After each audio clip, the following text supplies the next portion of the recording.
A betrothed pair, deeply in love, mysteriously disappeared from their coastal California home, slipping away one Friday evening as if they'd wandered into the sea and never resurfaced. For 5 long years, authorities assumed they'd perished in the treacherous ocean currents, likely pulled under during a late-night swim gone wrong. But then, a hobbyist diver, scouring the reef, stumbled upon a startling find lodged in the coral, a watertight container holding clues that revealed a truth far more chilling than anyone could have foreseen. A dense fog blanketed San Francisco as Emily Thompson swirled her third coffee of the morning, her eyes fixed on the financial charts glowing on her laptop.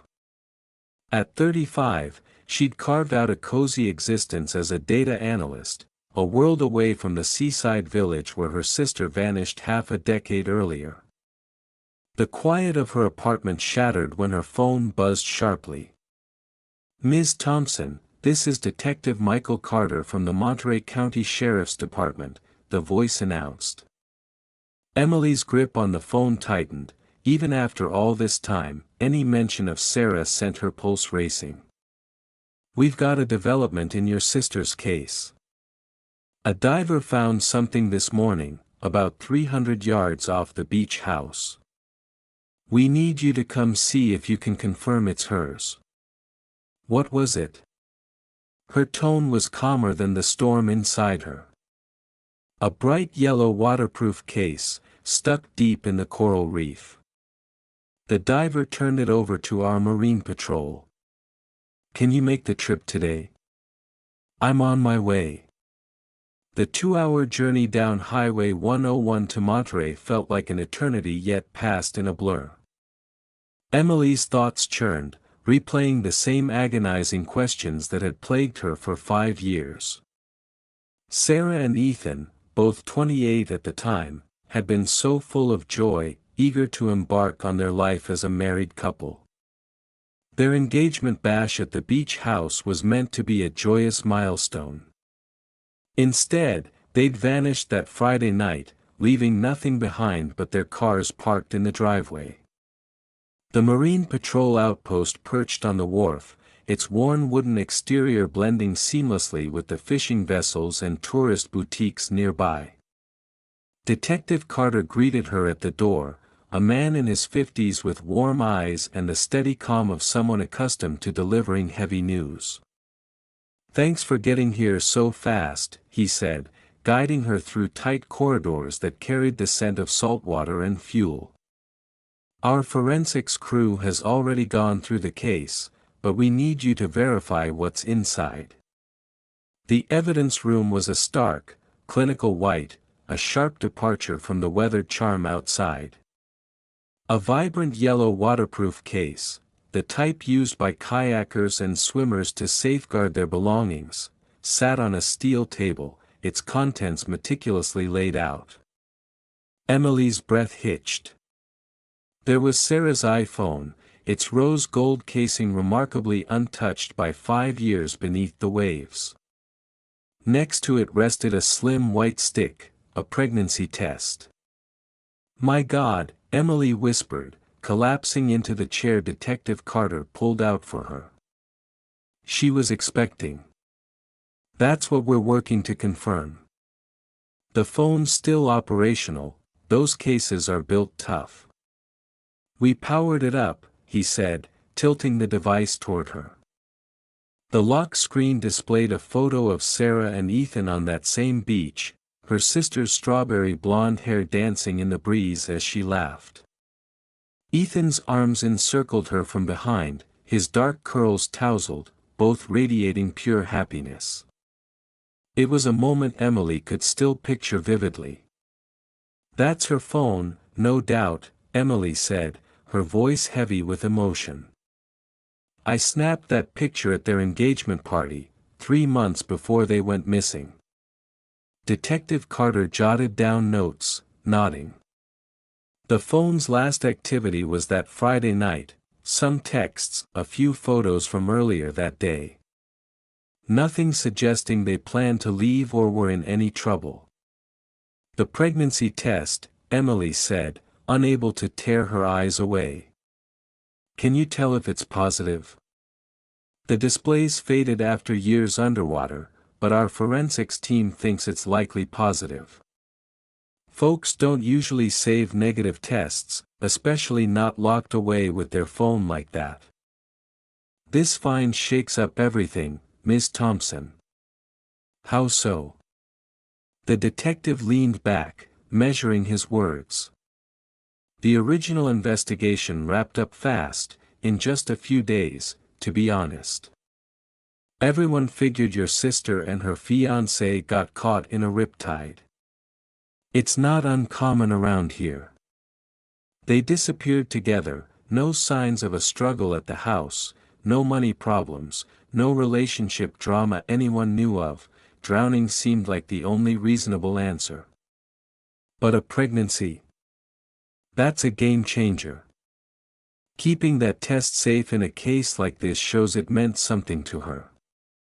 We've got to dig deeper now, look into their connections, their plans, anyone who might have known she was pregnant. Can you think back, Ms. Thompson? Did Sarah ever hint at expecting? Emily shook her head, her movements slow. Not a word. We talked every week, sometimes more. She'd have shared something that big. Tears stung her eyes, threatening to spill. She'd have been over the moon. They both dreamed of having kids. I hate to stir up old wounds, Detective Carter said softly. But this is the first solid lead we've had in 5 years. The diver said the case was buried deep in the coral, likely there since the night they disappeared. The ocean currents probably carried it from the shore. Are you reopening the investigation? It was never officially closed, just went cold. But yeah, this calls for a fresh look at everything. Please stick around town for a bit. Are you thinking of stopping by the beach house? Emily hadn't planned that far, but the idea now took root. Yeah, I've still got the key. The caretaker keeps it up. George, right? Solid guy. If you come across anything that might help, photos, notes, anything that could shed light on the pregnancy or how they were feeling that week, give me a call right away. As Emily left the station, the burden of this new revelation settled heavily on her. Sarah had been pregnant. Her sister was carrying a child when she disappeared into the Pacific during what was supposed to be a joyful weekend with close friends. The thought of that tiny white test stick, preserved like a time capsule for 5 years, would linger in her mind for years to come. The 20-minute drive from Monterey to Carmel by the Sea felt like a lifetime, each mile pressing down on Emily's heart. The scenic coastal road twisted through groves of cypress trees and past rugged cliffs where the ocean roared against ancient stone. She hadn't made this trip in 3 years, not since the memorial where they'd tossed symbolic flowers into the waves for Sarah and Ethan. The beach house stood on a coveted plot overlooking Carmel Beach, a 2-story craftsman with faded cedar shingles and crisp white trim. From the driveway, Emily could see how carefully it had been preserved. The garden burst with the same purple salvia and orange poppies Sarah had lovingly planted, as if time had paused in eternal spring. George appeared from the side yard before she could even shut off the car. Now in his 60s, the caretaker moved with the deliberate pace of someone who'd spent decades weathering coastal storms. His lined face broke into a wistful smile when he saw her. "Ms. Emily," he said, peeling off his work gloves. "It's been a while." "Hey, George. The place looks amazing." He gave a modest nod, pride in his eyes. "Mr. James Bennett makes sure of it. Pays me every month like clockwork. Says we've got to keep it perfect, you know, just in case." His voice faltered, the hope of their return feeling more like wishful thinking after 5 years. "That's really kind of him," Emily said, her voice soft. "He's a decent man, Mr. Bennet. Keeps Ethan's memory alive. Drops by now and then to check on things, makes sure it's all just as they left it. Must be tough for him, too, losing his best friend and business partner like that." Emily touched the key in her pocket, the one she could never bring herself to toss. "I need to go inside, George, just for a bit." "Take all the time you need," he said warmly. "I'll be out here if you need me." Opening the front door unleashed a flood of memories. The living room was exactly as Sarah had designed it, coastal elegance with white slip-covered sofas, driftwood touches, and vibrant ocean-inspired paintings from local artists. Everything was spotless, free of dust, as if the residents had just popped out for a quick errand. Emily drifted through the rooms, feeling like a shadow of her former self. The kitchen still held Sarah's sea glass collection in a ceramic bowl on the counter. The fridge hummed quietly, empty but operational. In the dining room, the table was set for 6, the celebration dinner that never took place. She ascended the stairs, each creak both familiar and alien. The master bedroom door was slightly open. Inside, the king-sized bed was made with precision, decorative pillows arranged just as Sarah would have placed them. A faint lavender scent lingered, George's effort to keep the space fresh. Emily began with the obvious spots, the nightstands, the dresser. Everything was neat, untouched.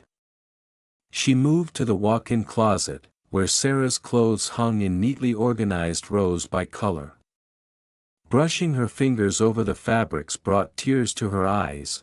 These were the dresses her sister would never wear, the shoes that would never grace her wedding dance. At the back of the closet, a built-in dresser stored accessories. Emily opened drawer after drawer, belts, sunglasses, jewelry boxes, all impeccably arranged.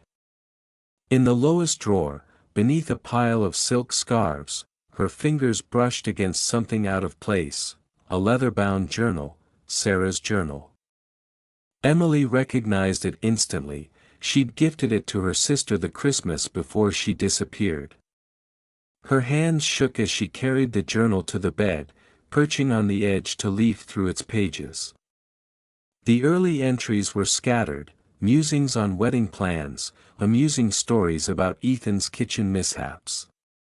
But the entries from the final week were different, more regular, more intense. Monday.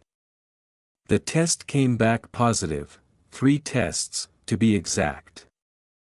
I needed to be certain. Ethan doesn't know yet. I'm equal parts scared and ecstatic, totally overwhelmed. We always planned to wait until after the wedding, until the business was on solid ground. But maybe this is fate nudging us forward. Tuesday. Ethan came home tense again. Another argument with James about the expansion. Jay wants offices in London and Tokyo by next year. The figures are dizzying, we'd have to risk everything, bring in investors. Ethan says it's too much, too soon. I overheard them yelling in the home office. James said Ethan was holding him back. Ethan accused James of valuing profit over their friendship. They've been like brothers forever. This rift is breaking them. Wednesday. I still haven't told Ethan about the baby. I'm waiting for the perfect moment. Maybe I'm just scared, but I need him calm when I share the news, not stressed about James and the company. I've been planning how to reveal it at Friday's dinner. James will be there. Maybe the baby will remind them what's truly important. Family always comes first. Thursday. I caught Ethan on the phone with our lawyer, talking about buying James out or letting James buy him out. It broke my heart to hear him so torn. 10 years building innovate tech together, and now it's come to this.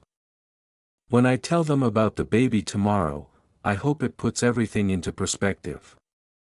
Ethan will be an incredible dad. I know he'll choose a stable life for our child over James's big dreams. I just hope James gets it. Friday morning. Tonight's the moment.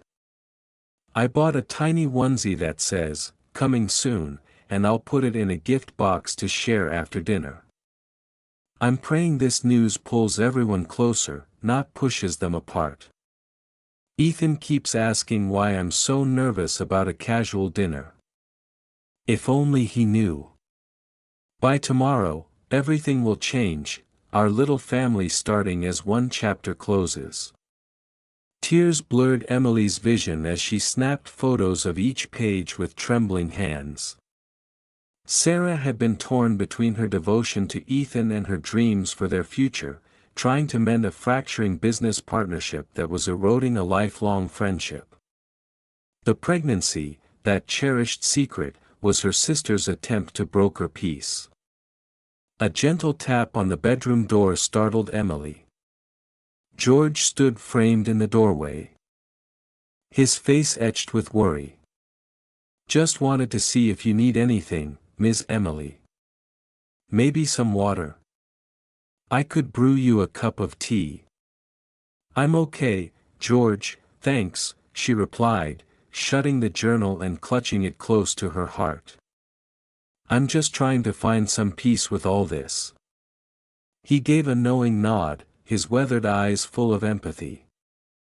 "Take as long as you need. I'll be out front if you change your mind about that tea." Once he was gone, Emily sat in the stillness of her sister's room, the journal's weight grounding her. Sarah had gone to that Friday dinner bearing not only the secret of a new life but also the hope that it could mend the widening gap between Ethan and James. Instead, she disappeared into the night, her secrets buried with her, until this moment. The crunch of gravel under tires pulled Emily's gaze to the window. A sleek black Tesla Model S rolled into the driveway, its modern design clashing with the beach house's rustic charm. She knew the driver instantly, even before he stepped out. James Bennett climbed out of the car with the same self-assured stride she recalled, though 5 years had sprinkled gray into his dark hair at the temples. At 38, he still looked striking in his custom navy suit, his Silicon Valley success evident in every detail, from his polished Italian leather shoes to the sleek titanium watch on his wrist. His expression shifted to genuine surprise when he caught sight of her through the window. By the time Emily reached the front door, James was already ascending the porch steps, arms outstretched.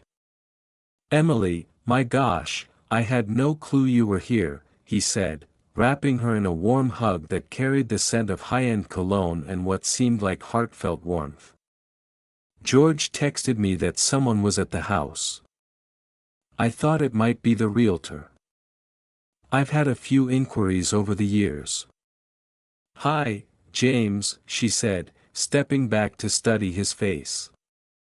The youthful charisma that had fueled his entrepreneurial success had evolved into a more polished presence, though his dark eyes still held that familiar intensity.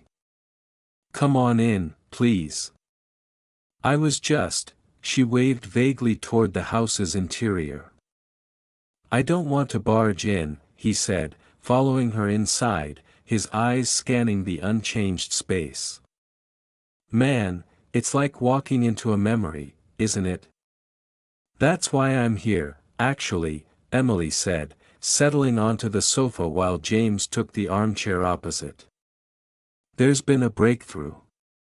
A diver found Sarah's phone this morning, sealed in a waterproof case out by the reef." James froze, his body tensing. "Her phone. And something else?"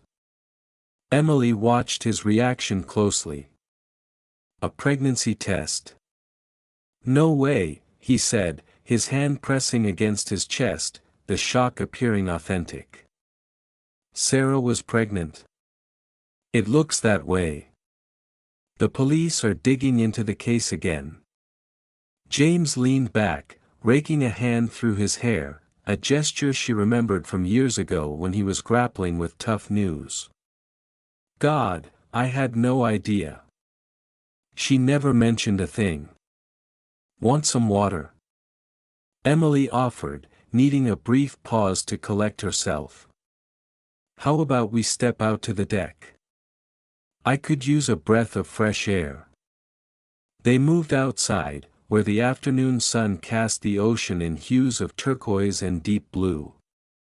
The deck was unchanged, the teak dining table where they'd shared countless meals, the cozy loungers where Sarah used to lose herself in books. James leaned against the railing, his hands gripping the worn wood. That weekend was meant to be a big deal. We'd just secured the TechSoft deal, the biggest win our company ever had. Ethan and I had been pulling 18-hour days for 2 months to make it happen. Did he mention the dinner party? Absolutely. Sarah had it all planned out. She hinted at a big announcement, but I figured it was something about the wedding venue or the like. He turned to face her, resting against the rail. I drove down from the city that Friday night, got here around 7:30. The house was lit up, both cars in the driveway.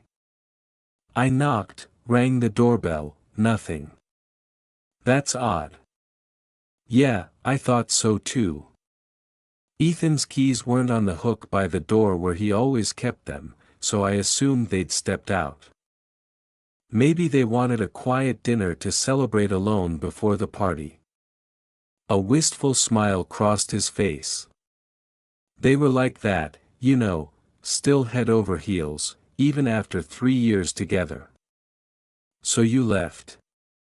I hung around until 9, tried calling both their phones. No response. Texted them to hit me up when they got back. I grabbed a bite in town, thinking I'd see them in the morning. His voice softened. I had meetings in the city on Saturday.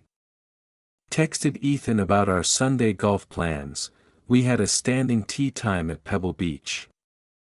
When he didn't reply by Sunday morning, I started to worry. That's when you reached out to the police. I swung by here first.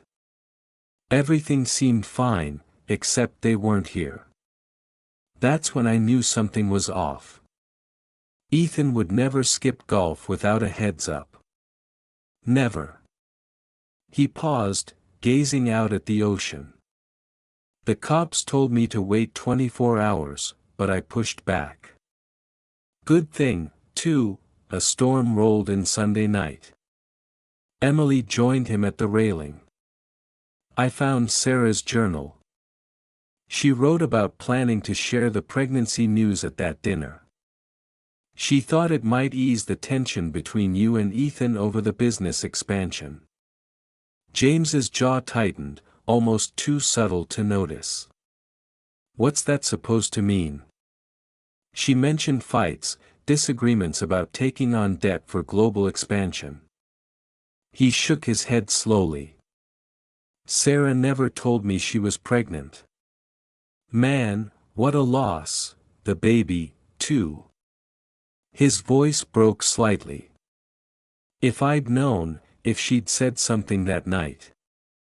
Something in his words made Emily hesitate, though she couldn't pinpoint what felt wrong. His grief seemed authentic, his regret convincing. I'm sorry, James went on. This has got to be so hard for you. Is there anything I can do to help? I'm not sure yet. I'm still wrapping my head around it. I just want you to know, he said, turning to face her squarely, I've done my best to keep their memory alive. The company's doing great, we expanded overseas, like I always planned. But I've never forgotten that Ethan helped lay the groundwork. I even started the Sarah and Ethan Foundation, giving scholarships to young entrepreneurs. That's really thoughtful, Emily said. It's what they would have wanted. He glanced at his phone. Look, I'm in town all week for meetings. If you need anything, someone to talk to, help sorting things out, whatever, just give me a call. George has my number. As James headed for the door, Emily couldn't help but scrutinize him, the polished entrepreneur, the morning friend, the guardian of their legacy. Everything about him seemed to add up, yet a nagging unease tugged at her, an intuition she couldn't quite pin down. Thanks, James, for all you've done to keep this place up, she said softly. He paused in the doorway, turning slightly. They were like family to me. It's the least I could do. Once his Tesla vanished down the coastal road, Emily lingered on the deck, her gaze fixed on the waves pounding the rocks where Sarah used to stroll.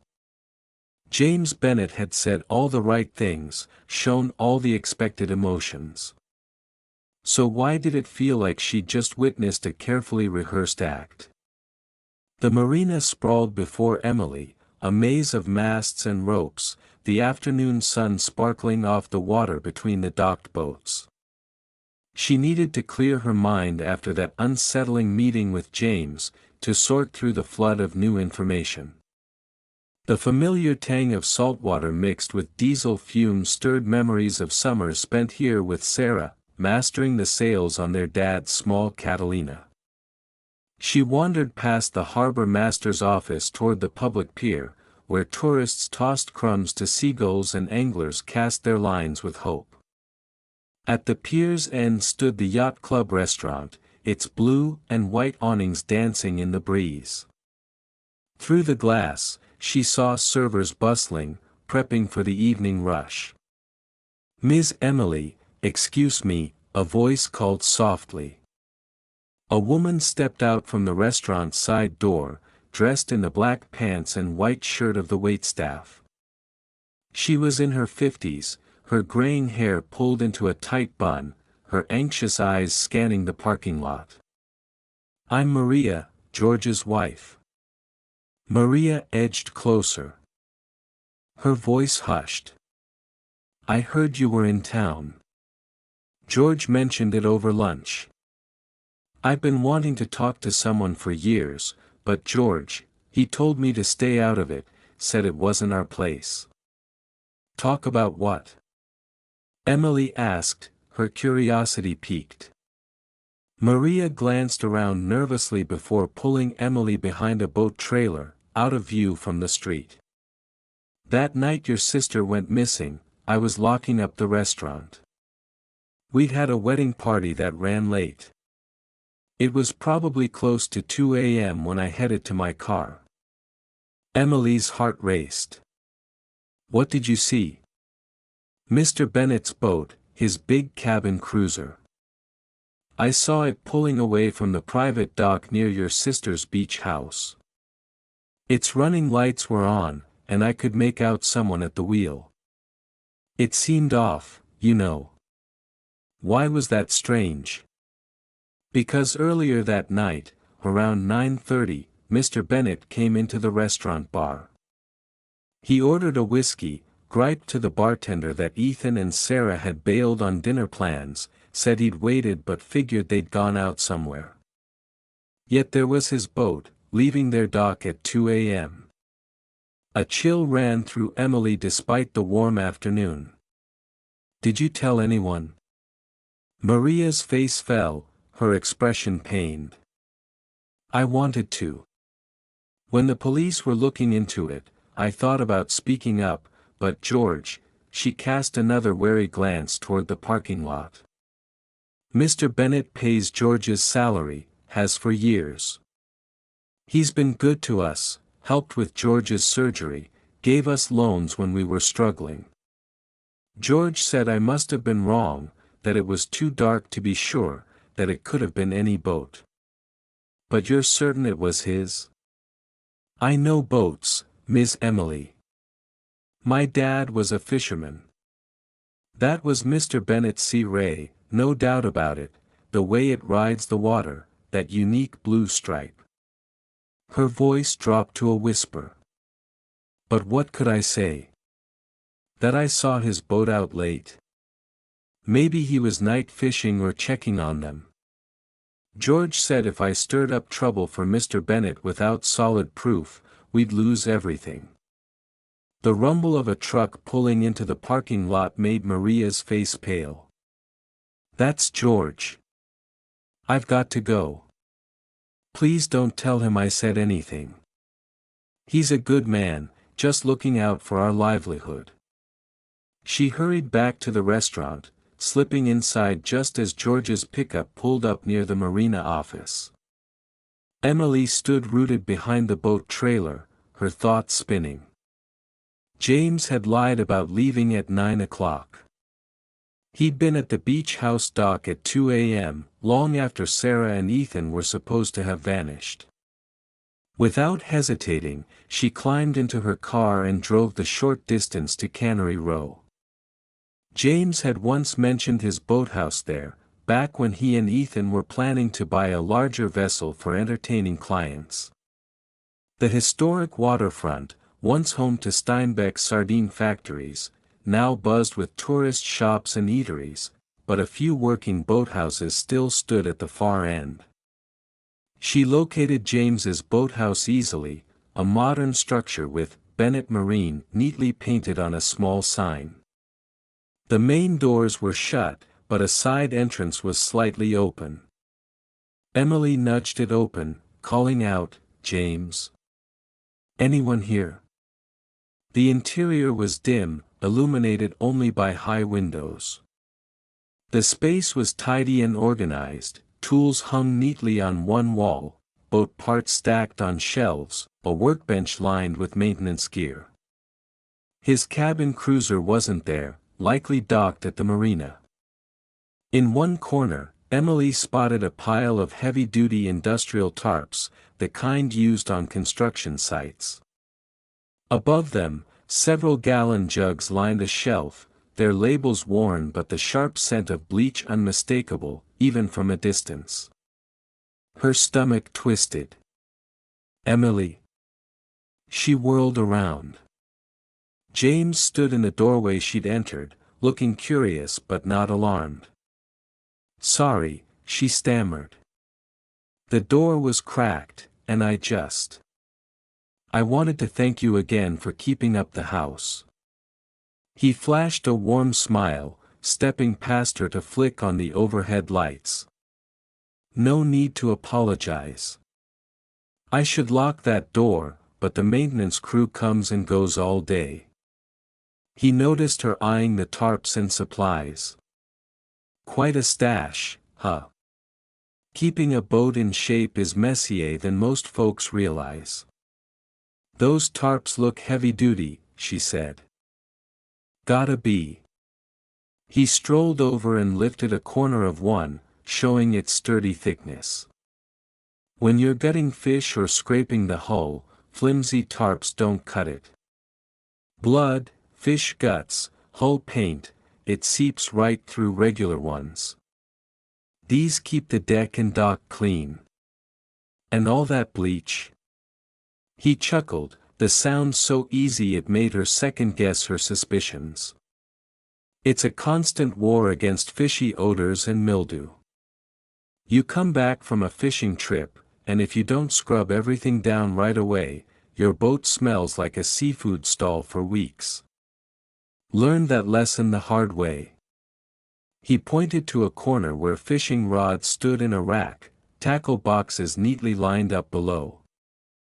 "I've gotten into deep-sea fishing more since Ethan's been gone. He was always itching to chase the big ones, marlin, tuna. I do it now, partly to honor him." "That's sweet," Emily said, feeling uneasy about her snooping. "Hey," James said, his face lighting up, How about joining me on the water tomorrow? The forecast looks great, and I'd love the company. We could reminisce about Sarah and Ethan, share some happy memories. Being out on the ocean sometimes helps. I'll think it over, she replied. No pressure at all, just an open invite. He glanced at his watch. I've got a call in 20 minutes, but feel free to poke around if you want. Just pull the door closed when you leave. Once James left, Emily lingered in the boathouse, grappling with the conflicting pieces of the puzzle. Maria had spotted his boat at 2 a.m., but here was proof of a passionate fisherman with valid reasons for late-night outings, heavy-duty tarps, and industrial cleaners. Every suspicious detail seemed to have a logical explanation. She shut the door behind her and headed to her car, her mind a tangled mess. Was her desperation for answers twisting innocent actions into something dark? Or was James Bennett truly what he seemed, a thriving entrepreneur mourning his best friend and business partner, keeping their memory alive while indulging in their shared love of fishing? The unanswered questions trailed her as she drove back to her hotel, the late afternoon sun stretching long shadows across Monterey Bay. James started toward the boathouse exit, then stopped short, turning back to Emily with a burst of enthusiasm. Hey, the weather's ideal right now, calm waters, clear visibility. How about we head out to where they found the phone? We might catch something the diver overlooked. Now. Emily glanced at the harbor, where boats swayed gently in their berths. Why not? I've got all my diving gear right here, and the afternoon light's perfect for seeing underwater. I'll dive, and you can handle the boat. You've still got your boating license, don't you? From those summers your dad taught you and Sarah to sail. Yeah, but it's been ages since I've been out on the water. It's like riding a bike. The Sea Ray practically steers itself. His excitement felt authentic, almost youthful. Listen, Emily, I need this too. Ethan was my best friend, like a brother to me. If there's even a slim chance of finding more clues, or even, he paused, swallowing hard. Even bringing them home for good, I've got to try. The raw sincerity in his voice melted her doubts. All right, let's do it. Great. I'll grab the dive gear. The boat's in slip 47, just past the yacht club. I've got some papers in my car, Emily said, recalling the folder she'd grabbed from the beach house's office on a whim. Documents from the house I haven't gone through yet. Mind if I bring them along? Not at all. Take your time. Emily fetched her tote bag from the car, tucking the manila folder inside with her water bottle and jacket. The late afternoon sun warmed her as she walked to the marina, her stomach churning with a mix of excitement and apprehension. James's boat was striking, a 32-foot Sea Ray cabin cruiser with a flybridge, its gleaming white hull highlighted by the distinct blue stripe Maria had described. He was already on board, arranging diving equipment on the rear deck.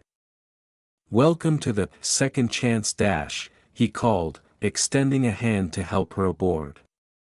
Ethan helped pick the name, said everyone deserves a shot to chase their dreams.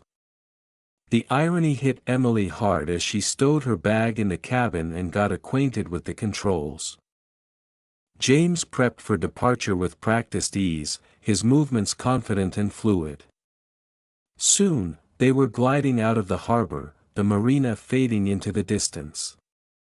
The coordinates are loaded in the GPS, James said, gesturing to the navigation screen.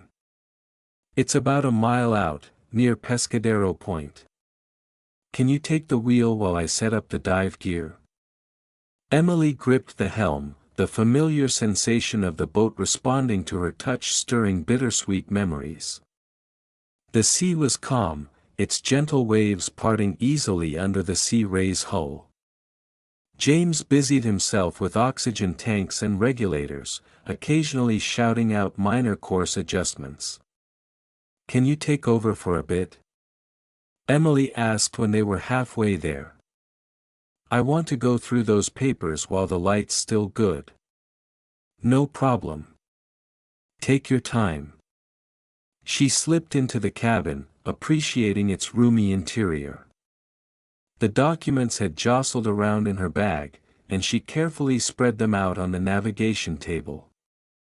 Most were mundane: utility bills, tax statements, insurance forms. But buried near the bottom was a bound report bearing the Innovate Tech logo, titled Strategic Expansion Initiative, dated just 3 weeks before Sarah and Ethan vanished. Emily flipped it open, skimming the executive summary.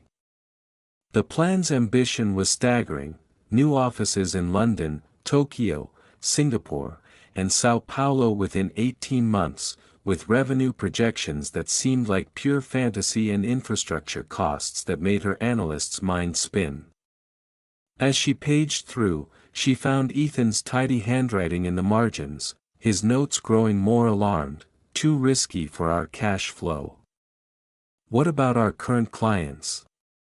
This schedule's unrealistic without cutting corners."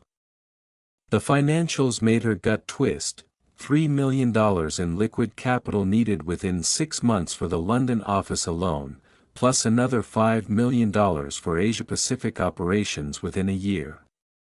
The stakes were massive, the kind that could sink a company if even one market flopped. But the final page made her hands tremble. The proposed ownership shakeup was blunt: if James funded the expansion, his stake would jump from 50% to 70%. Ethan would be reduced to a minority partner in the company he'd helped build. Ethan's notes crowded the margins: "This isn't what we agreed on. Have to think about the future. Can't gamble everything now." At the bottom, circled twice, "Family comes first." Emily sank onto the cabin bench, the papers shaking in her hands. Ethan had been ready to step back from James's lofty goals. If Sarah had shared her pregnancy news that night, it would have solidified his choice. Their child would have been Ethan's top priority, the final push to choose stability over James's high-stakes expansion. For James, it would have meant the collapse of his grand vision for Innovate Tech, his dream of a global empire crumbling because his partner chose fatherhood over ambition. "You okay down there?" James called from the deck. "All good," Emily replied, quickly gathering the papers, her voice steadier than she felt. She shoved the documents back into her bag, trying to calm her racing heart. Was she really suspecting James, Ethan's closest friend, the man preserving their legacy, of doing them harm? The evidence was flimsy at best: a boat spotted late at night, business disputes, financial pressures. But the coincidences were piling up like dark clouds on the horizon. James had lied about leaving at 9 o'clock. He had the means: a boat, those heavy tarps, the bleach. He had a motive: millions of dollars and his life's work at stake. And he had the opportunity: trusted access to the house, to Sarah and Ethan. Emily returned to the deck, forcing a calm demeanor. James stood at the helm, the diving site nearing on the GPS. "Find anything worth noting?" he asked, glancing her way. "Just some old bills and insurance stuff," she lied, positioning herself near the controls. "The water's ideal," he said, reaching for his wetsuit. "Maybe we'll find something that helps you find peace." As he geared up, Emily clutched the wheel, staring out at the ocean that had supposedly swallowed her sister. The man preparing to dive was either a heartbroken friend trying to help or something far darker. The agonizing uncertainty left her feeling more isolated than ever, even amidst the vast Pacific. Her thoughts drifted to Sarah's journal, to her sister's hope that a baby announcement would bridge the gap between the partners. Instead, had it sealed their doom? The questions swirled like the seabirds above, offering no clarity, only a growing dread that pressed against her chest like the ocean's depths. The GPS chimed, signaling they'd reached the coordinates. James shut off the engine and headed to the bow to drop the anchor. The boat settled into a soft sway with the waves, about a mile offshore, where the water deepened from coastal green to a rich blue. "Conditions are perfect," James said, returning to the dive platform and shaking out his wetsuit. "We should have at least 40 feet of visibility down there." Emily watched him prepare, her nerves frayed. The business documents weighed on her like the anchor below. She needed answers, but had to tread carefully. "I did come across something interesting in those papers," she said, keeping her voice casual. "Some plans for Innovate Tech's expansion." James's hand froze on his wetsuit zipper. In an instant, the warm friend vanished, replaced by a cold, unreadable mask. His eyes turned icy when he faced her. "You just couldn't let it go," he said, his voice low, tinged with regret. "I don't follow," Emily said, feigning innocent confusion, though her heart pounded in her chest. "Don't play dumb." He stepped away from the dive gear, his gaze sharp, like a hunter sizing up prey. "I can see it in your face, Emily. You've put it together. The way you've been watching me since you came up from the cabin. The way your hands are trembling." Instinctively, she edged toward the radio by the helm. James was faster, crossing the deck in 2 quick steps and yanking the radio handset free. With swift precision, he ripped out its wires, disabling it completely. "We won't be needing that," he said, tossing the broken device into the sea. From his dive bag, he pulled out something that chilled Emily to the core, a small pistol, handled with unsettling ease. "Sit," he ordered, pointing to the bench seat. "Keep your hands where I can see them." Her mind raced. They were a mile from shore, no radio, no one aware she was out here with him. As she complied, she slipped her hand into her jacket pocket, finding her phone. Keeping one hand visible and her posture non-threatening, she felt for the emergency SOS button combination. 5 quick presses. The phone buzzed faintly, confirming it had worked. She hoped the Coast Guard monitored these GPS signals. She was banking her life on it. "Hands on your knees, both of them," James snapped. She obeyed, leaving the phone in her pocket. Moments later, he seemed to remember it. "Your phone. Pull it out slowly and slide it over." With shaking fingers, she retrieved the phone and slid it across the deck. He snatched it up, and without a glance, hurled it into the ocean, where it sank into the depths. "What a pity," he said, settling onto the opposite bench, the gun still aimed at her. "I genuinely liked you, Emily.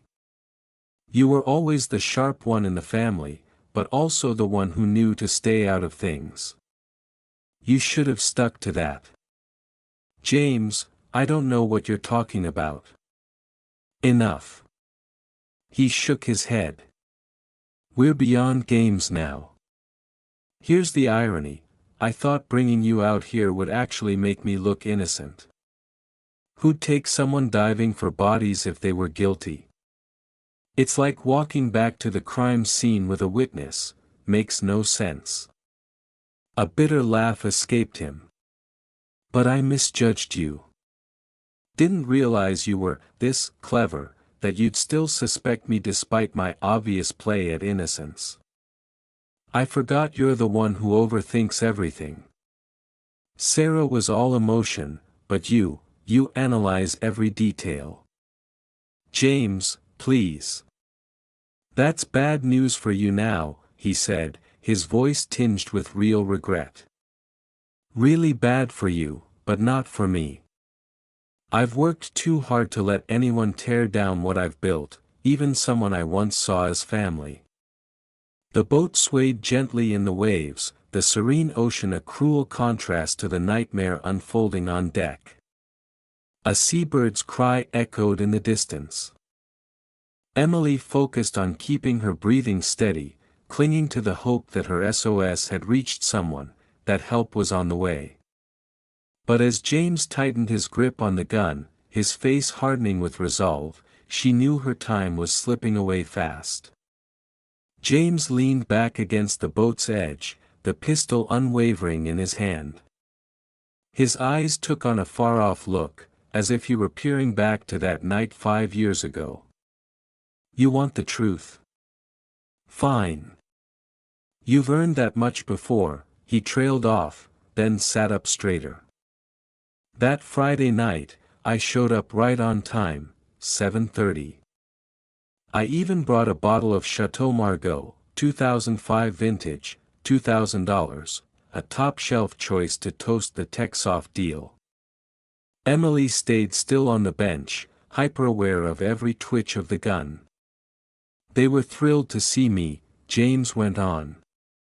Sarah had whipped up her signature seafood paella. Ethan slapped my back, said we were gonna take over the world together. We sat in their dining room, raising glasses to our big win. His tone turned sour. Then, during the main course, Sarah stood up, said she had news. I thought maybe they'd locked in a wedding date, but no. She touched her stomach and announced she was pregnant, 8 weeks along. The boat rocked softly, and James shifted his stance, never letting the gun falter. You should have seen Ethan's face, it was like he was glowing from the inside. He leapt up, pulled her into a hug, spinning her right there in the dining room. When he set her down, he was already talking about the future, how this changed everything, how he wanted to build something solid, something close to home, a legacy for their kid. James's jaw clenched. And there I was, watching my life's work fall apart. Years of 18-hour days, sacrifices, building Innovate from scratch. The expansion plans that would have made us industry titans, poof, gone, all because of an unexpected pregnancy.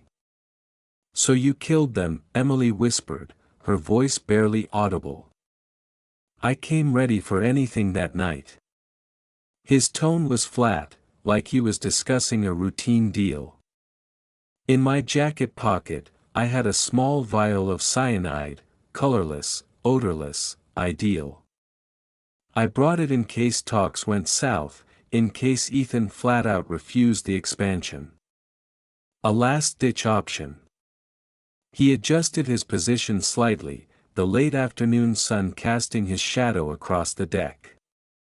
They were so wrapped up in their joy, they didn't notice when I slipped to the kitchen to help with dessert. Sarah had made tiramisu. While they were still in the dining room, basking in their news, I poured 3 glasses of dessert wine. The cyanide went into 2. Emily's stomach twisted. You poisoned them during their celebration. I raised a glass for one last toast, to fresh starts, I declared. To what lies ahead. A bitter chuckle escaped James. They were gone in minutes, swift, almost painless. They held hands as it happened. I gave them that much, at least. The offhand way he confessed was chilling, as if murder were just another tough business call. After that, it was all about the cleanup, he went on. I had those heavy-duty tarps from the boathouse on my boat.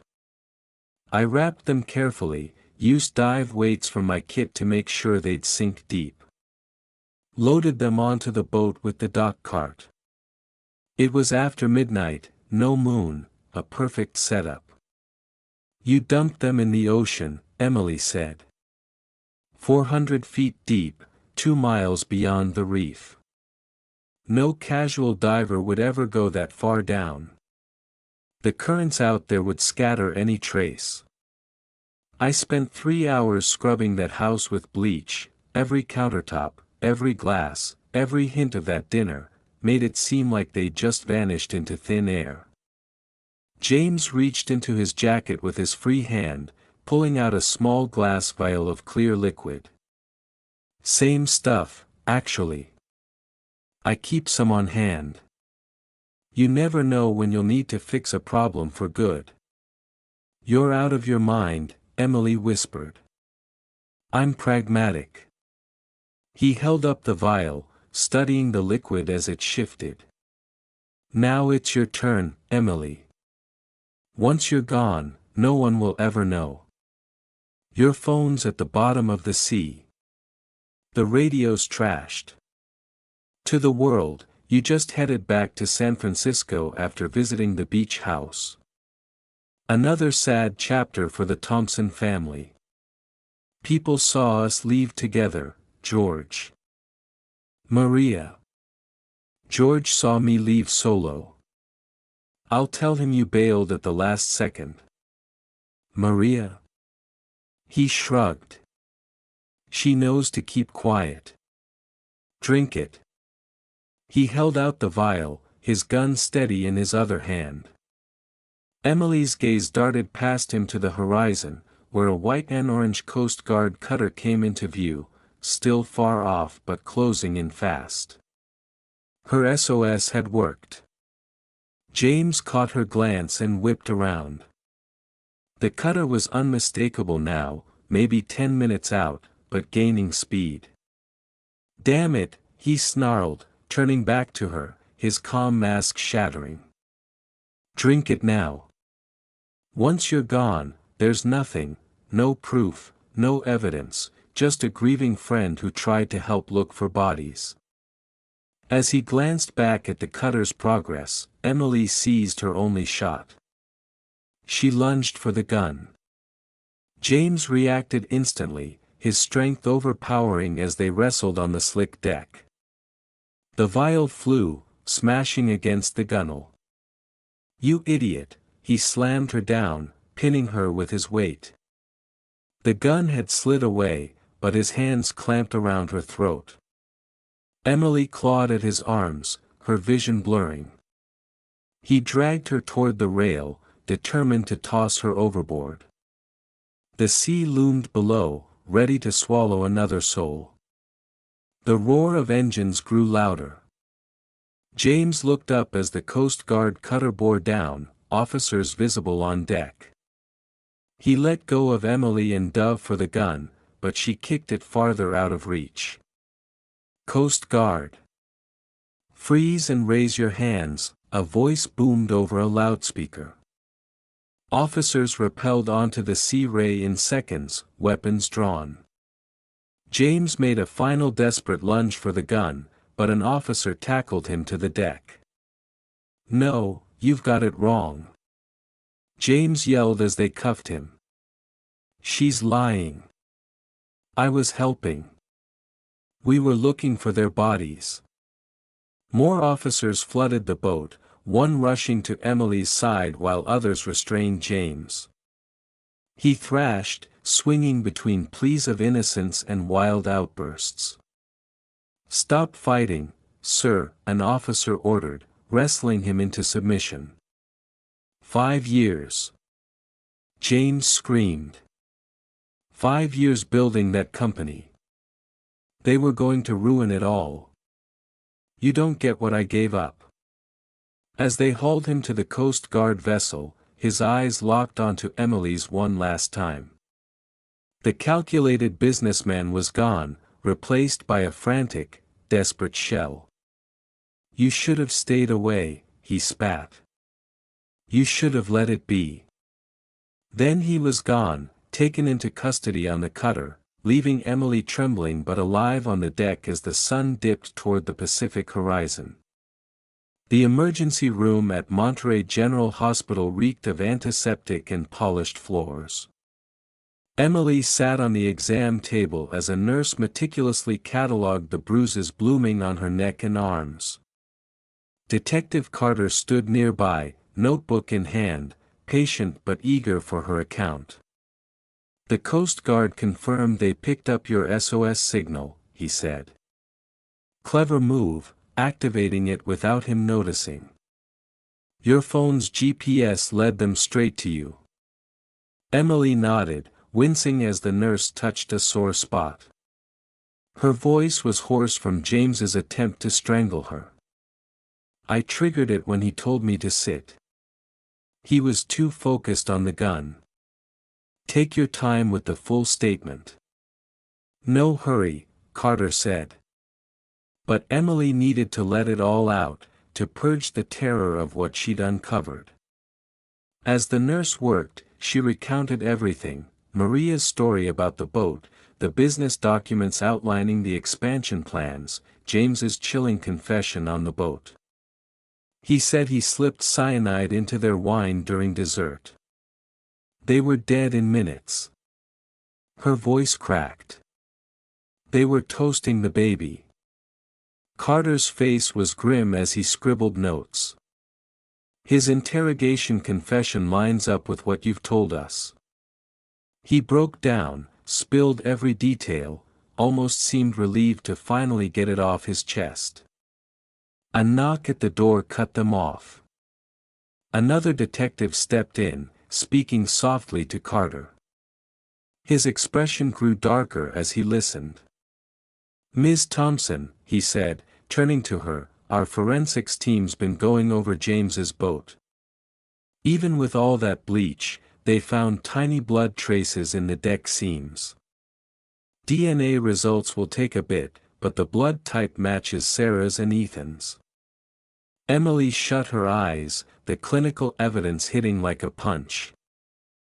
Making it all too real. There's more, Carter added gently.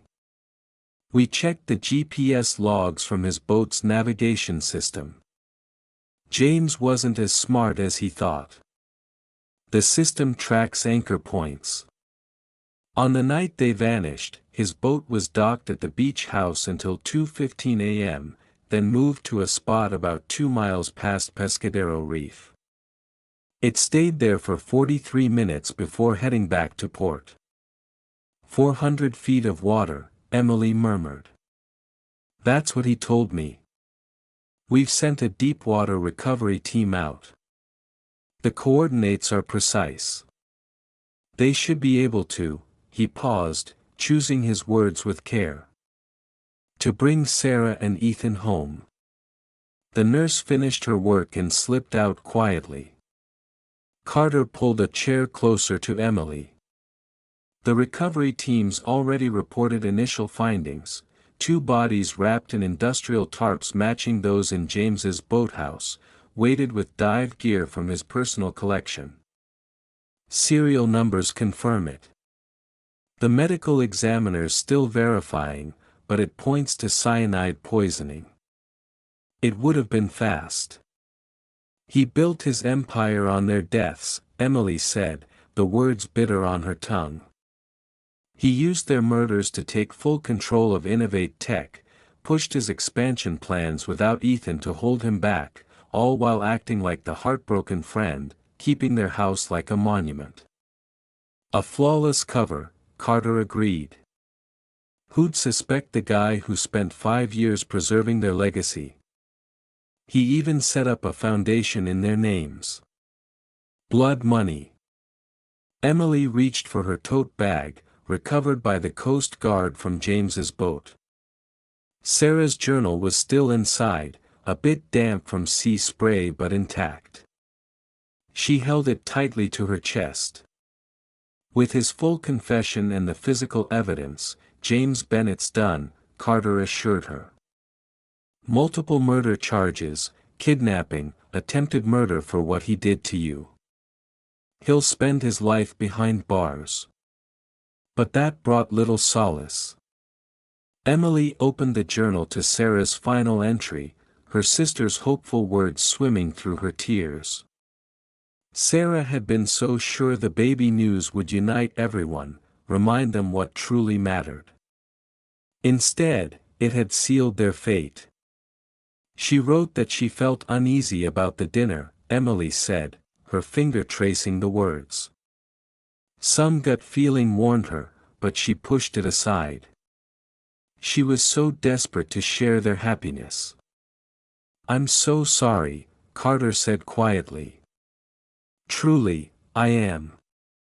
Emily thought of the child who never got a chance to exist, another casualty of James's greed, a life extinguished before it could begin. Sarah would have been an amazing mother. Ethan would have been the dad who coached Little League and read bedtime stories. All of it stolen for profit margins and global ambitions. Outside the hospital window, dark clouds swept in from the Pacific. Raindrops began to speckle the glass, quickly turning into a steady downpour. The same storm that had masked the Coast Guard's approach now drenched Monterey Bay, as if the heavens themselves were mourning.